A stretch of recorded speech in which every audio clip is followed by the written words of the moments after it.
Train the muscles, not the joints.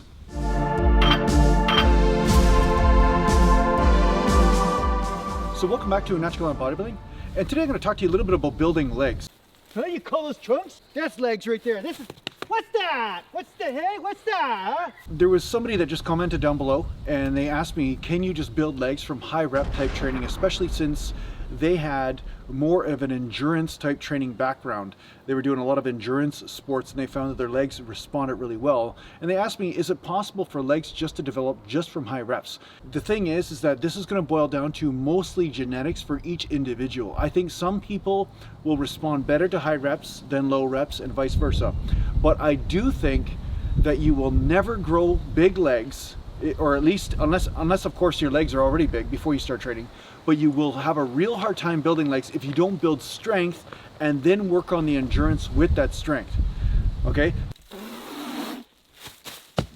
CrossFit! Again, it boils down to mixing the rep ranges up. Now, some people might need to do 30% heavy, 70% light, or 10% heavy, 90% light. Some people might need to do 50% heavy, 50% light. It does depend on your genetics. It does depend on your genetics. It does depend on how you're built naturally and your muscle fiber content, all that kind of stuff.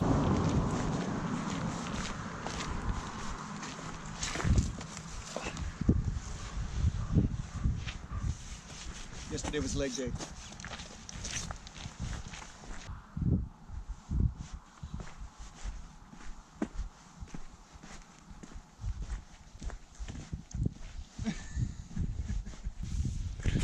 The one thing that I do find a lot of people do make a mistake with is that when you are doing heavy weight, when you are upping the intensity, when you are training and pushing harder, you need to change how you push.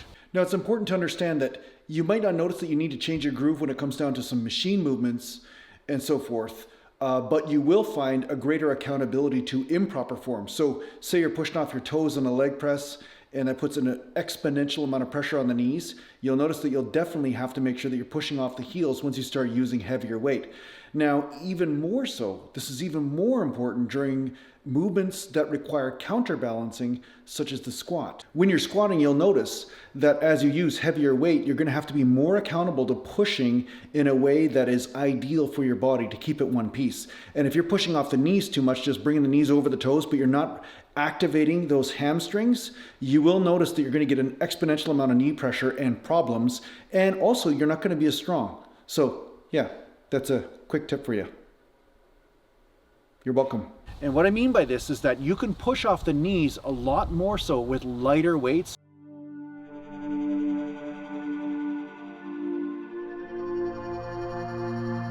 And lighter tensions. And Garrison Bai, one of my Patreon supporters, was just talking about this. He changed his squat form so that he actually comes back with the hips more and pushes off of the hips, and then he noticed that he's not getting knee pain.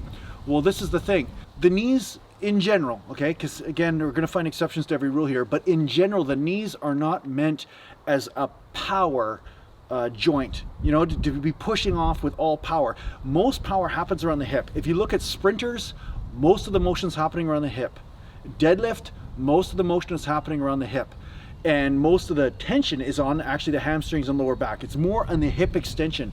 And if you try to push just primarily off the knees like you are when you're bicycle riding, say you're doing mountain biking or doing triathlete type stuff, and you're pushing off the knees like on a bike for a long period of time, that is a different type of tension. It's not quite as intense. It'll be a little bit more lenient on its ability to cause injury in the knees, you know what I'm saying? Because it's a lighter tension. So under circumstances of lighter tension, you will change your form or you'll change your groove because the tension is different.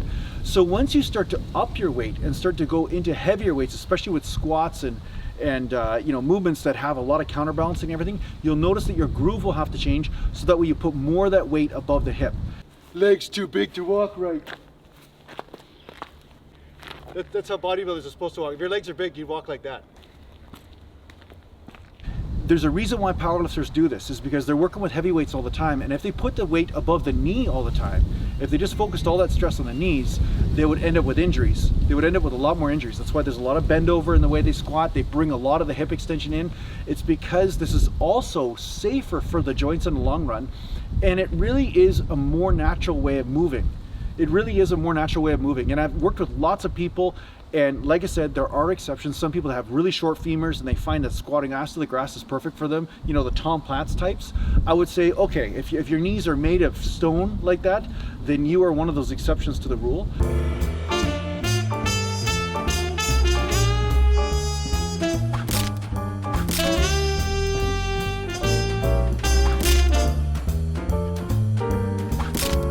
But as a general rule, and under most circumstances, I found most people are hip extension type squatters.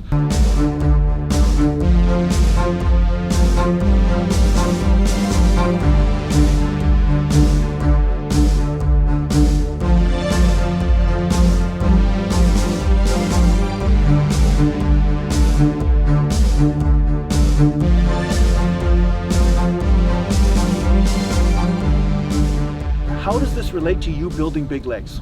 Well, it relates to you building big legs is because when you are stabilized and you're firing the hamstring properly, then the quadricep can come in as an assister, but you're not going to be blowing your kneecaps off in order to lift that heavy weight, and you're going to be able to lift heavy and really activate those hamstrings. And hamstrings are more a power dominant muscle. And when those power dominant muscles start to get activated with heavy weight, they grow at a faster rate as well.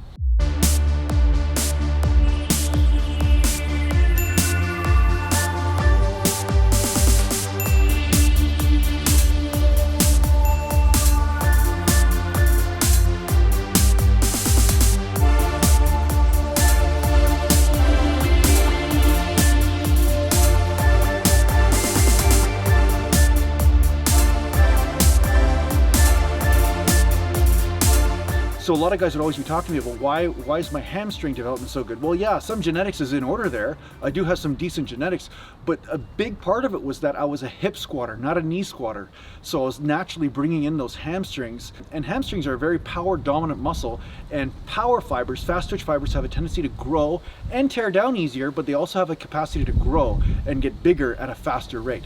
So through doing hip squats and finding my way to use the highest possible weight, keeping the tension on the knees the least, I was able to really activate those hamstrings, and my quadriceps would also come in, and I get some great quadricep development from it. Again, everything I say, you have to always equate to your own personal dimensions, but as a general rule, I find a lot of people are trying to push off of a weak link in their body, and their weak link is crumbling, and then they are robbing themselves of gains because of it. Because it's like me, you know, having dumbbells for earrings, and then my earlobes are ripping long before my legs are challenged if I'm doing squats, right? You know, we know that you wouldn't be able to hang 5,000 pound dumbbells off your ears or 500 pound dumbbells off your ears. You'd only be able to hang like 10 pounds each earlobe. So you're doing squats with that, it wouldn't challenge the legs, but it would really be challenging the earlobes.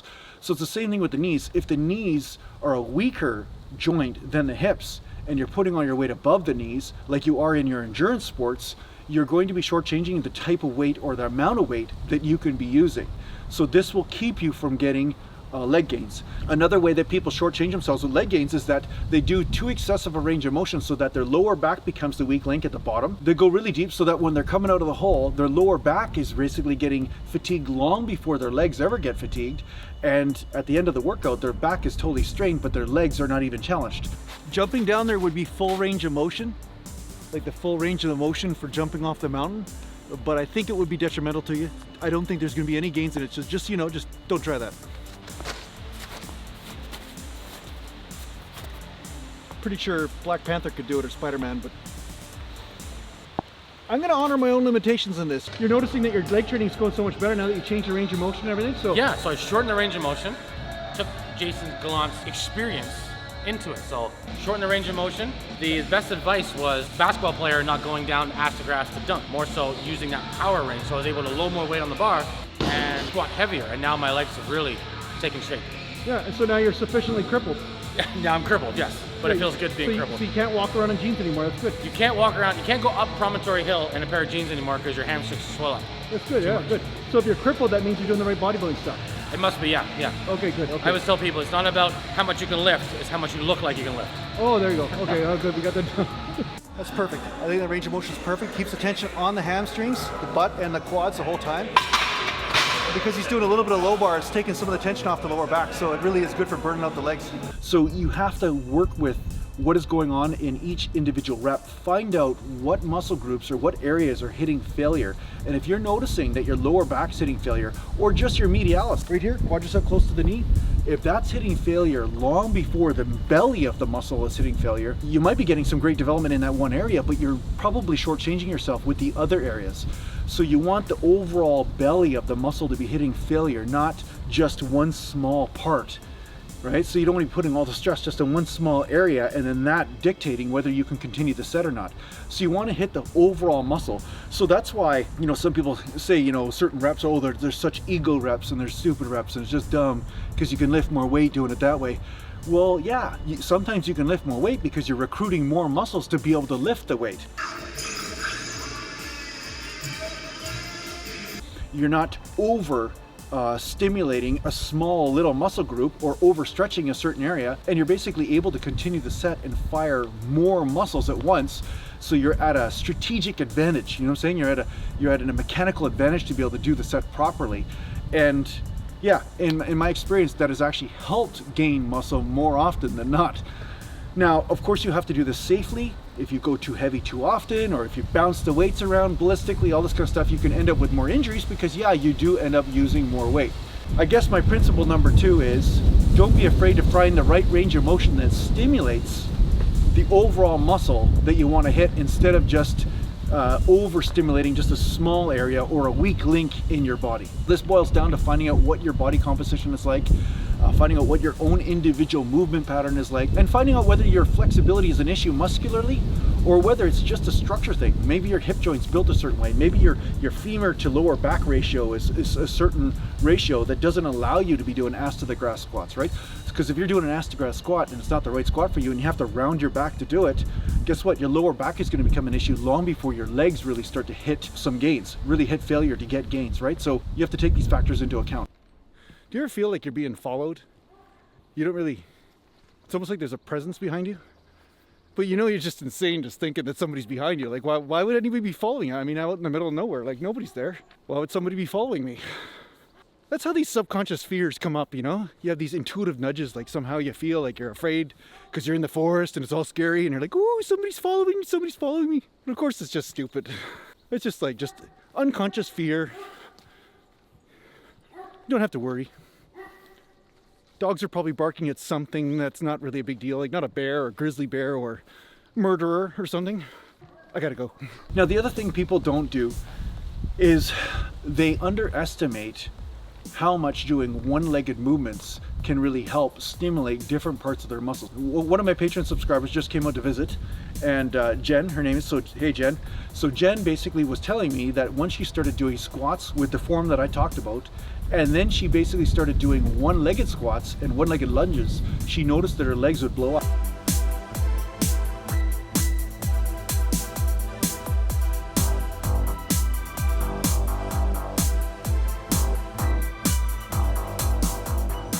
And one of the techniques she would use is that she would squat first and then she would use a stretching type movement such as a lunge in order to stretch those muscle bellies out. And that's called the pump and stretch principle that I talk about in one of my videos. So check it out if you haven't checked it out already. It's called the pump and stretch principle. Now, doing one-legged movements, not only because there's a stretch involved in a lunging sort of fashion, but also because there's so many stabilizers involved, you start to stimulate different parts of the muscle that you might not be stimulating under a two-legged movement type circumstance, right?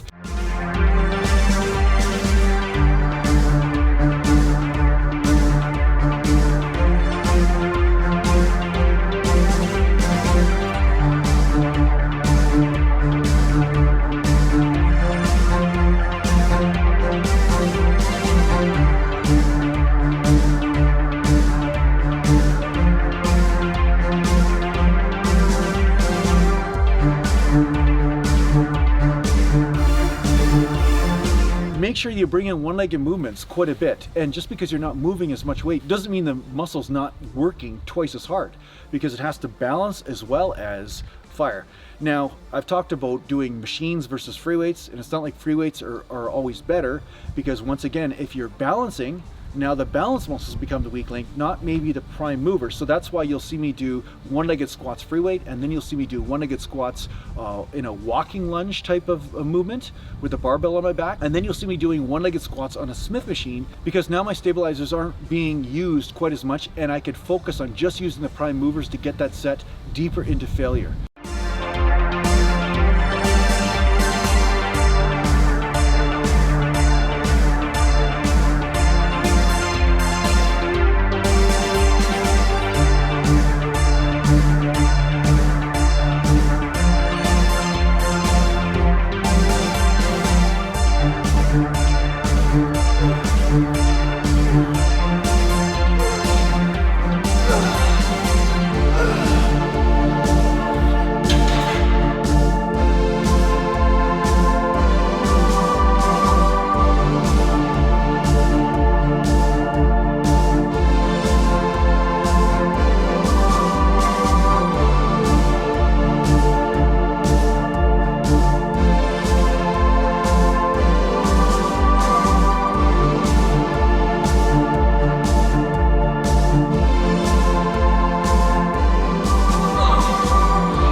So by combining these different techniques, I find you get a way better overall leg development. So don't be afraid to do the one-legged movements, stabilized and unstabilized. This will really help your gains. Now, another factor I want to bring in, another thing I want to say, is that I find a lot of people spend too much time doing leg extension type movements and leg curl type movements. And I think that these movements are okay, although you never see me do leg extensions because I find they're just hard on my knees and they just mess my knees up. But leg curls are okay. I find leg curls do help fire that leg bicep, and it's actually pretty good. But the one thing I would say is that don't waste so much energy on those exercises. Make sure you bring in more exercises with hip flexion and extension, right? When you bend over a little bit and you extend, because then you're bringing in the muscles all around the hip as well as the muscles around the knees. You're not just concentrating on just one side. So I find you get a lot more overall leg stimulation from that. So anyway, I hope this helps you out in your training. I hope this helps you become a biggity bodybuilder. And thanks a lot for watching. And if you need to get hold of me, just go to naturalbodybuilding.com. And thanks a lot to the Patreon supporters, and take care for now. I need a nap. I need a nap. I gotta work out now. I got a nap. I take a nap. And you guys wear me out. It's really tiring making videos for you guys.